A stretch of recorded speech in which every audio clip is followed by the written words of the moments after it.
Let's say that I have a contract and it has some function. For this example, I have a function 1 and function 2. If I want to call function 1 and function 2, then I will send a transaction to call function 1, wait, and then send another transaction to call function 2. We've already seen how to call multiple functions in a single function call by using multi-call. But what if we want to preserve the context, for example, message.sender? Then we will need to use Delegatecall. So in this video, I'll show you how to create multi-call, except we're going to be using Delegatecall. But why use Delegatecall? Why not just use multi-call? Okay, let's say that we use multi-call. Alice calls the contract multi-call. The multi-call uses the function call to call this test contract. For example, if the multi-call calls the function func1 or func2, message.sender will be equal to the multi-call contract and not Alice.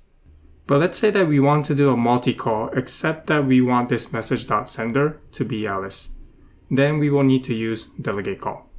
Let's take a look at how Delegatecall will preserve message.sender to be equal to Alice. Again, let's say Alice will call this test contract. And inside this test contract, we'll do a multi-Delegatecall back into this test contract. Because we're using Delegatecall inside this contract, message.sender will still be equal to Alice. Okay, so let's now write the function for multi-Delegatecall. So I'll call it function multi-Delegatecall. The only input that we're going to need is the functions to call and the parameters to pass to the function. So we'll say bytes, bracket, call data, I'll name it data. This function will be external, payable, and we'll return the output of each function call as bytes. So we'll type returns array of bytes, memory, and I'll name it results. First, we'll initialize this result array to have the same length as data. So we'll type results is equal to new byte bracket, initialize it to the same length of data by saying data.length. Next, we'll run a for loop to execute each of the data. So we'll say for uint I less than data dot length I plus plus. We'll Delegatecall to the same contract, so we'll say address this dot Delegatecall data of I. Delegatecall returns two outputs: a boolean whether the function call was successful or not, boolean I'll name it OK, and any function output by calling Delegatecall. So bytes, I'll call it res. We'll check that the function call was successful by making sure that OK is equal to true. And for this example, I'll use the custom error that is available since Solidity 0.8. So first I'll define an error saying error Delegatecall failed. And then we'll type if not OK, then revert with Delegatecall failed. If the call was successful, then we'll store the result into the results array by typing results of I is equal to res. I forgot to put memory here, so I'll do it right now. I'll hit Ctrl S just to make sure that the contract compiles. And we are now done with this contract. The next step is to add this functionality to this contract test multi-Delegatecall, and we'll do that by having this contract inherit this multi-Delegatecall contract. So I'll type is multi-Delegatecall. And now this contract has the function multi-Delegatecall. So we'll be able to call this function to call both test func1 and func2 in the same transaction.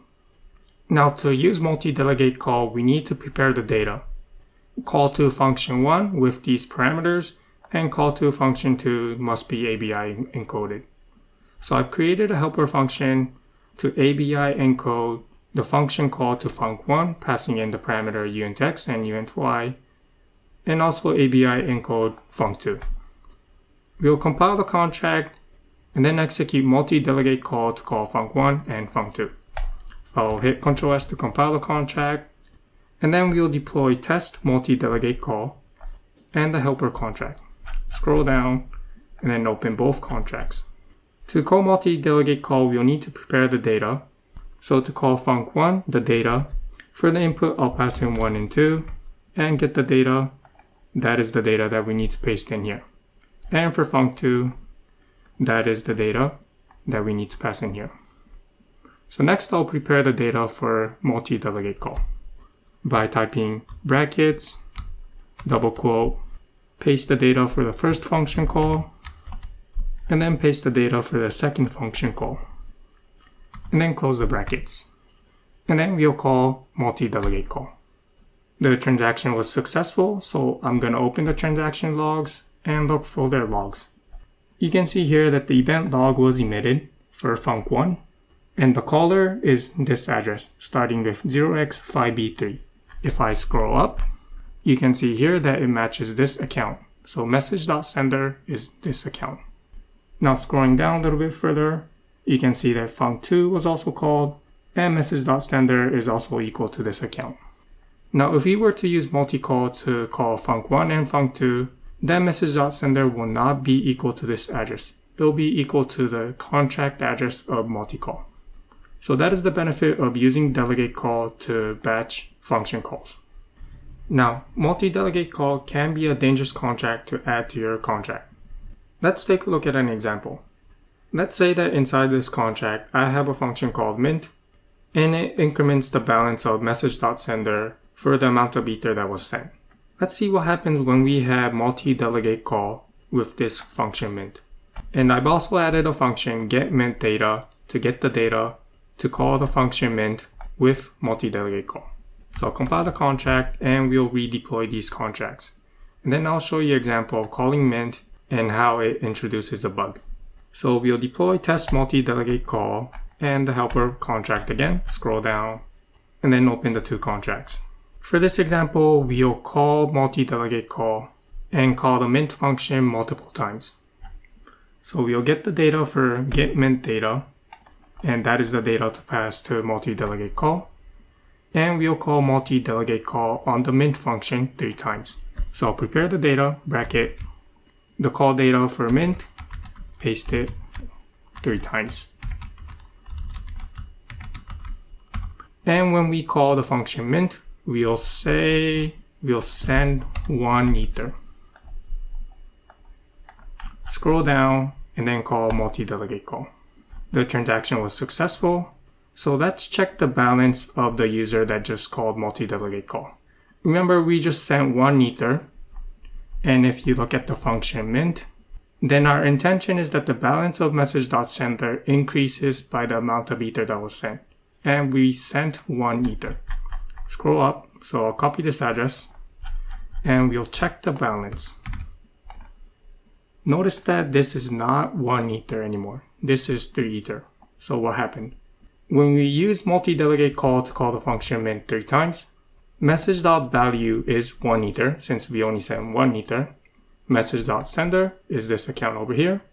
But since we called it 3 times in the same transaction, it incremented the balance 3 times. So that is how multi-delegate call can be a dangerous contract to add to your contract.